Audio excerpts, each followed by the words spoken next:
Hi Victoria, what's our topic for the show today? Today we'll be talking about the cultural differences that began in the 1960s. The 60s were said to have brought a revolution to the Americas. That had influence from the politics to music. But Victoria, why was the 60s a decade that everything changed? Well, because the 40s were the years of World War II, and the 50s people were still suffering from the economic damages. The 60s seemed to be the first year people revived from the economic problems. Oh, and especially the people in England, who started to have new production techniques. With more time and higher paying wages, the people began to spend more time on different activities they loved to do. Exactly. They know it was no longer necessary to work long hours, and the income of people was increasing. So people began to do things they enjoyed. Yeah, and since people could afford it, the demand of entertainment was high. How were the 60s in the United States, Victoria? The 60s was a time where parents didn't understand their children. Parents and children were like two different species. Oh, that's the hippie movement, right? Yeah, the youth rebelled against their parents. The hippies brought a challenge to the society of that time. The teenagers in Great Britain were just as rebellious as those in America. One of the most important changes in society was pop. Yeah, exactly. Pop culture became one of the most commercialized fields in entertainment. The most important part about the pop culture could have been said to be the music. Because music became the source of expressing yourself, right? Yeah, the music that emerged in the 60s had a message. Each song meant something. The songs weren't just catchy tunes. They had meaning behind them. As we know, one of the most famous bands that had the most influence on American culture would have to be the Beatles. So, to further explain what today is called the British Invasion. Everyone welcome Paul McCartney from the Beatles. Hi.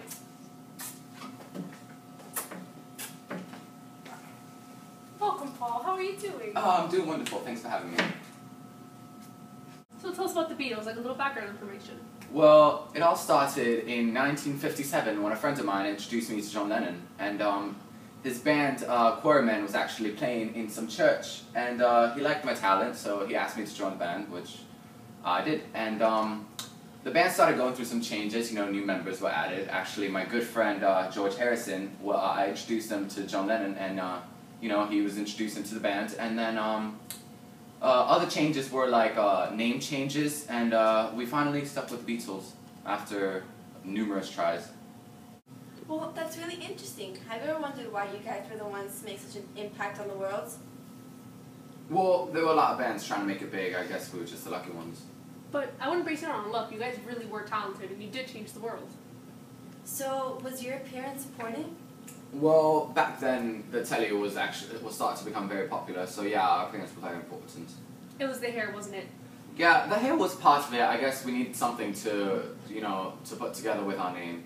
But was it as important as a good performance?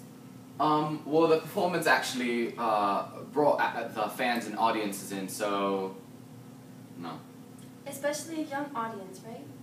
So, you guys not only had a good appearance, you had a good personality and character. That's right. They had the whole rebel against the adult look, Exactly. which was what the 60s were known for. Exactly.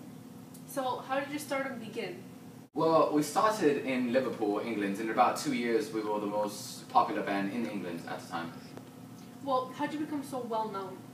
Well, after that, we started touring all of Europe and places like Germany and Sweden. What motivated you guys to even come to the United States? Well, a representative from the Ed Sullivan Show contacted us and told us they wanted to interview us in the show.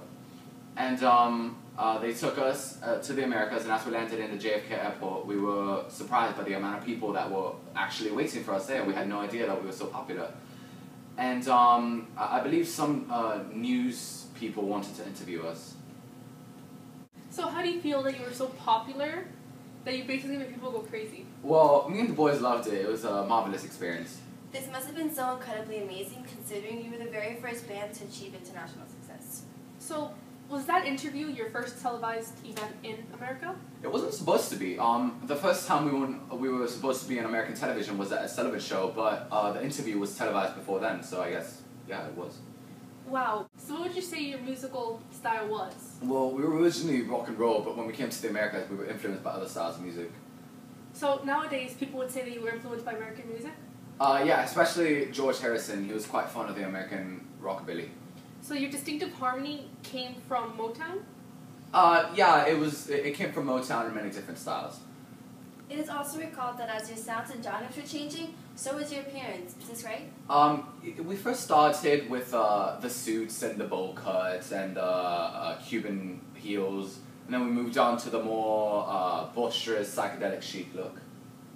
The fact that many artists such as Elton John, Pink Floyd, and Ozzy Osbourne have clearly stated that the Beatles were a huge influence on their music shows that for the years to come and decades to come, the British knowledge had changed the Americas. Before the Beatles, rarely any British bands made it to the US.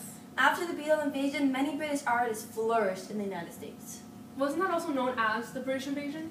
Yeah, Victoria, you're right, it was. The British group introduced many new things that would have an impact on the life of the United States in the future. So the Beatles were basically the leaders of the British invasion? Yep, the Beatles were followed by the Rolling Stones, the Animals, the Dave Clark Five, and many others. As well as the music, their lives have not been forgotten. Many TV shows, even The Simpsons, have based episodes on their lives. The Beatlemania created music in a style that the youth could relate to. They related to it because of the rebellious style of the time.